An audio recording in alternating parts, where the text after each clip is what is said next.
Final destination franchise ஃபேன்ஸுக்கு இந்த படம் ஒரு விருந்துன்னு சொல்லுவேன். அவங்களுக்கு ரொம்பவே பிடிக்கும். அவங்கள திருப்திப்படுத்துகிற எல்லா விஷயங்களும் இந்த திரைப்படத்தில் இருக்குது. அதுக்கப்புறம் நான் இது வரைக்கும் ஃபைனல் டெஸ்டினேஷனில் எந்த படமுமே பார்த்ததில்லை. இதை நான் ஃபஸ்ட்டு போய் பார்க்கலாமா, தாராளமாக பார்க்கலாம். இதுக்கு முன்னாடி எந்த படமும் பார்க்காம போய் பார்க்கலாம். ஆனால் நான் இது வரைக்கும் எல்லா ஃபைனல் டெஸ்டினேஷன் சீரிஸும் பார்த்துருக்கேன். பட் அதில் எனக்கு பெருசாக ஈடுபாடு கிடையாது. புதுசாக ஏதாவது இருக்கா அப்படிங்கிறவங்களுக்கு இது மிகப்பெரிய ஏமாற்றத்தை கொடுக்கும். ஏன்னா புதுசாக படத்தில் எதுவுமே இல்லை. வணக்கம், பேரன்புடன் உங்கள் விஜயன். இன்றைக்கி வந்து நம்ம ஃபைனல் டெஸ்டினேஷன் பிளட் லைன்ஸ் இந்த திரைப்படத்தை விமர்சனம் பார்க்க போகிறோம். இன்று திரையரங்கில் தமிழ் டப்பிங்கோட வெளியாகிற இந்த திரைப்படம் வந்து ஃபைனல் டெஸ்டினேஷன் ஃப்ரான்ச்சைஸ் ஃபேன்ஸுக்கு ஒரு மிகப்பெரிய விருந்து அப்படின்னு நான் சொல்லுவேன். படத்தோட கதை என்ன அப்படின்னு பார்க்குறதுக்கு முன்னாடி ஒரு சின்ன ஃப்ளாஷ்பேக் போயிட்டு வந்துடுவோம். 2000ஆவது ஆண்டு ஃபைனல் டெஸ்டினேஷன் ஒரு படம் வருது.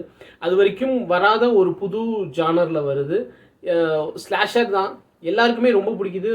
படம் சூப்பர் டூப்பர் ஹிட்டு. அதுக்கப்புறம் 2011 வரைக்கும் கிட்டத்தட்ட ஒரு 12 வருஷத்தில் 5 ஃபைனல் டெஸ்டினேஷன் அந்த சீரீஸில் படங்கள் வரிசையாக வந்துக்கிட்டே இருக்குது. எல்லாமே சரியான ஹிட்டு. ஒரே லைனர் தான் ஆனால் அதே லைனை வச்சு வெவ்வேறு கதை களங்களில் வெவ்வேறு இடங்களில் அதை எடுக்கும்போது அது சுவாரஸ்யமாக இருக்குது.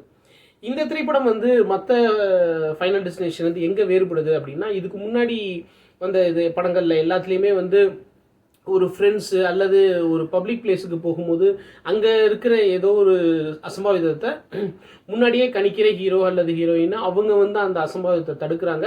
ஆனாலும் அந்த விதி வலியது அப்படிங்கிற மாதிரி டெத்து வந்து ஒவ்வொருத்தரையாக வச்சு செய்யுது. அதுக்கப்புறம் அதில் தப்பிச்சவங்க எல்லாரையுமே வெவ்வேறு ரூபத்தில் தனித்தனியாக அவங்கெல்லாம் இறக்குறாங்க. இதுதான் ஃபைனல் டெஸ்டினேஷனோட ஒன்லைனர். இதுலேயும் அதே தான். மற்ற இதுக்கும் உள்ள வித்தியாசம், அதில் வந்து ஒருத்தருக்கு ஒருத்தர் ரிலேட் ஆகாமல் இருப்பாங்க. பட் இதில் வந்து மொத்தமாக ஒரு குடும்பத்தின் மேலே ஒரு டெத்து வர மாதிரி இருக்குது. அதை வந்து முன்னாடியே கணிக்கிற ஹீரோயின் அதை தவிர்க்கிறாங்க. ஆனாலும் அது எப்படி அவங்கள பிளட் லைனில் அப்படியே வருது, டிஎன்ஏலேருந்து அடுத்தடுத்த சந்ததிக்கு அது எப்படி கடந்து வருது அப்படிங்கிறது தான் படத்தோட கதை. இந்த படம் யாருக்கானது அப்படின்னா, இது வந்து ஒரு A certified. So only for matured adults. Slashers நிறையா இருக்குது. செக்ஷுவல் கண்டென்ட் எதுவுமே கிடையாது. பட் ஸ்லாஷர்ஸ், ரத்தம் அப்படியே சாமி மாதிரி புளிகிற அளவுக்கு ஒரு நிறைய ரத்தம் தெரிக்கும் காட்சிகள் இருக்குது. அதனால ஒன்லி ஃபார் மெச்சூர்ட் அடல்ட்ஸ். இந்த படம் யாருக்கானது அப்படின்னா, ஃபைனல் டெஸ்டினேஷன் ஃப்ரான்ச்சைஸ் ஃபேன்ஸுக்கு இந்த படம் ஒரு விருந்துன்னு சொல்லுவேன். அவங்களுக்கு ரொம்பவே பிடிக்கும். அவங்கள திருப்திப்படுத்துகிற எல்லா விஷயங்களும் இந்த திரைப்படத்தில் இருக்குது. அதுக்கப்புறம் நான் இது வரைக்கும் ஃபைனல் டெஸ்டினேஷனில் எந்த படமுமே பார்த்ததில்லை. இதை நான் ஃபஸ்ட்டு போய் பார்க்கலாமா, தாராளமாக பார்க்கலாம். இதுக்கு முன்னாடி எந்த படமும் பார்க்காம போய் பார்க்கலாம். உங்களுக்கும் இந்த படம் வந்து ரொம்பவே பிடிக்கும், சுவாரஸ்யத்தை கொடுக்கும்.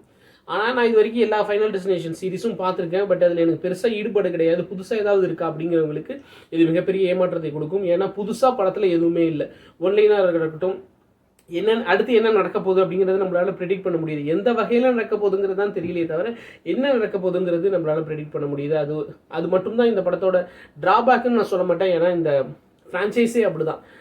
இப்போ சூப்பர் ஹீரோ படங்களில் என்ன பெரிய ஒன்லைனர் இருக்க போது, அமெரிக்காவை காப்பாற்ற போகிறாங்க அந்த சூப்பர் ஹீரோ, அவ்வளோதான். அது எந்த சூப்பர் ஹீரோவாக இருந்தாலும் படத்தோட ஒன்லைனருங்கிறது அதுதான். அது எவ்வளோ சுவாரஸ்யமாக எடுத்து வச்சுருக்காங்க அப்படிங்கிறது தான். இந்த படத்தை ரொம்பவே சுவாரஸ்யமாக எடுத்திருக்காங்க. அந்த ஃபேமிலியெல்லாம் உள்ளே வர்றதுனால அந்த எமோஷன்ஸ் அது எல்லாமே கலந்து ரொம்பவே சுவாரஸ்யமாக இருக்குது. தாராளமாக தியேட்டரில் பார்க்கலாம். இன்றைக்கி தமிழ் டப்பிங்கோட திரையரங்கில் வெளியாகியிருக்கு. இந்த விமர்சனம் பிடிச்சிருந்தது லைக் பண்ணுங்கள், ஷேர் பண்ணுங்கள், கமெண்ட் பண்ணுங்கள். நம்ம சேனல் சப்ஸ்கிரைப் பண்ணுங்கள். அன்பை பகிர்வோம். நன்றி.